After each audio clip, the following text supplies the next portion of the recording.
দর্শক, ঢাকা বিশ্ববিদ্যালয় ক্যাম্পাসে রয়েছেন সহকর্মী তারেক মাহমুদ সুজন, সরাসরি যোগ দিচ্ছেন তিনি আমার সাথে। তারেক, হাদির উপর হামলার ঘটনার প্রতিবাদে ঢাবি ক্যাম্পাসে কি কর্মসূচি দেখছেন এই মুহূর্তে?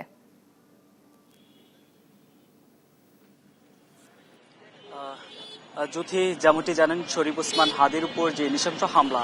হামলার প্রতিবাদে সন্ধ্যার পর থেকেই ছাত্র অধিকার পরিষদ, ঢাকা বিশ্ববিদ্যালয়ের সাধারণ শিক্ষার্থী সহ বিভিন্ন সংগঠনের থেকে কিন্তু আমরা দেখেছি তারা তীব্র নিন্দা এবং প্রতিবাদ জানাচ্ছে এবং তারা যেমনটি বলছেন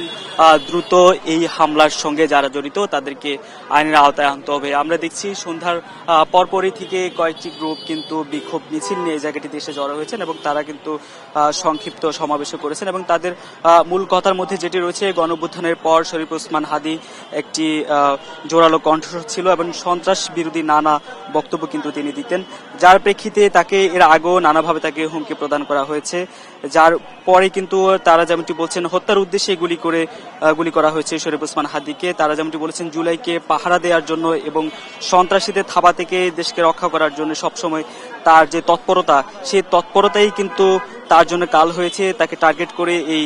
গুলি করা হয়েছে। এবং তারা যেমনটি বলছেন রক্তের বিনিময়ে যে গঠিত যে সরকার, এই সরকারের আমলে এখনো এমন হামলা কোনোভাবেই আসলে কাম্য নয় এবং তারা বলছেন সন্ত্রাসীরা যত বড় দলের ছায়াতলেই থাকুক না কেন 24 ঘন্টার মধ্যে তাদেরকে আইনের আনতে হবে। আমরা যদি এই মুহূর্তে কয়েকজনের সঙ্গে সরাসরি কথা বলি, আপনার সঙ্গে যদি একটু কথা বলি, এই শরীফ ওসমান উপরে যে হামলা, সেই হামলা আপনারা কিভাবে দেখছেন? এই হামলা আসলে লজ্জাজনক না, শুধু দেশের জন্য খুবই ভয়ঙ্কর। আজকে তফসিল হয়েছে, আমরা অনেকে আরো প্রার্থী হওয়ার চিন্তা আছে, সিদ্ধান্ত হয়েছে,